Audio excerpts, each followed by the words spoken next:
Hitech city ప్రభుత్వమే నిర్మించి IT కంపెనీలకి లీజుకి ఇచ్చింది. అది మీ నాన్నగారు హయాంలోనే జరిగిందని మేము అడుగుతా ఉంటే దానికి ఆన్సర్ వాళ్ళ దగ్గర లేదు. ఈ రోజు ప్రభుత్వం బిల్డింగ్లు నిర్మించి ఏదో కన్స్ట్రక్షన్ కంపెనీలకు ఇచ్చి ఆ బిల్డింగ్ లీజుకి ఇచ్చుకుంటే ప్రభుత్వం కంట్రోల్లో ఉంటుంది. ప్రభుత్వం వాళ్ళ స్పేస్ అవైలబిలిటీ ఇచ్చినట్టుగా ఉద్యోగ అవకాశాలు వచ్చే అవకాశం ఉంటే మేము చెప్తుంటే వాళ్ళు చేయని పట్టట్లేదు. ఎందుకంటే వాళ్ళు భూదాహం మీద ఉన్నారు. మేము అదే కాకుండా 13.74 ఎకరాల ఖరీదైన భూమి 99 ఏళ్ళు లీజుకి ఇచ్చారు. విజయవాడలో 156 కోట్ల విలువైనది 4.15 ఏకర్స్ ని దాని విలువ 156 కోట్ల పెట్టుబడి కోసం 600 కోట్ల రూపాయల భూమి ఆ కంపెనీకి ఇచ్చారు అంటే ఆర్టీసీ భూమి. దానికి ఏం సమాధానం చెప్పాలో అవిషా ఫుడ్స్ అని చెప్పి 115 ఎకరాలు 104 కోట్ల విలువైన భూమిని 19 కోట్లకే ఇచ్చింది కూడా మనందరం కూడా చూస్తా ఉన్నాం. అలాగే వరల్డ్ ట్రేడ్ సెంటర్ కి ఇచ్చారు. ఇలాగే ఏ కంపెనీ పడితే కంపెనీకి ఇచ్చుకుంటూ పోతా ఉన్నారు. ఎక్కడ అడిగే పరిస్థితి లేదు. దీంతో పాటు గీతం యూనివర్సిటీ 54 చిల్లర ఎకరాలని వాళ్ళు ఆధీనంలో తెచ్చుకొని వాళ్ళు అనుభవిస్తా ఉంటే ఎన్నో సంవత్సరాల నుంచి దాన్ని గత ప్రభుత్వంలో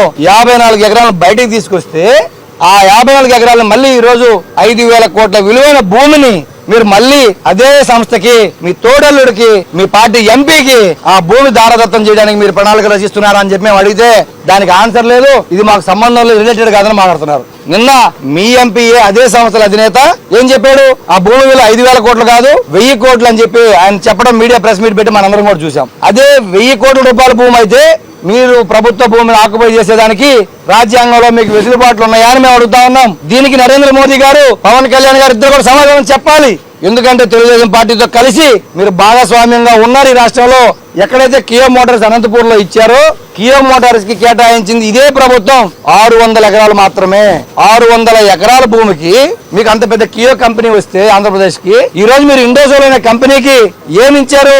8,500 ఎకరాలు మీరు ఇండోసోల్ కంపెనీకి ఇస్తా ఉంటే ఈ రోజు అది భూదాహం భూ దోపిడీ కాదని చెప్పి మేము అడుగుతా ఉన్నాం. ఇదే కాకుండా అదే ప్రైవేట్ కంపెనీలకి పాలసీల పేరుతోటి 934 కోట్ల రూపాయలు ప్రతి సంవత్సరం ప్రభుత్వం చెల్లిస్తుందని చెప్పి జీవోలు ఇచ్చున్నారు. ఈ రోజు మీరు దానికి సమాధానం చెప్పట్లేదు. ప్రతి సంవత్సరం 15 సంవత్సరాలు 14,150 కోట్లు మీరు ఒక ప్రైవేట్ కంపెనీకి చెల్లిస్తామని చెప్పి 8,500 ఎకరాల భూములు ఇచ్చి మళ్ళీ వాళ్ళకి రాయితీలు ఇచ్చి ఈ కంపెనీలు తీసుకొస్తున్నారంటే ఈ మీ బినామీ కంపెనీ అని చెప్పి మేము అడుగుతా ఉన్నాం.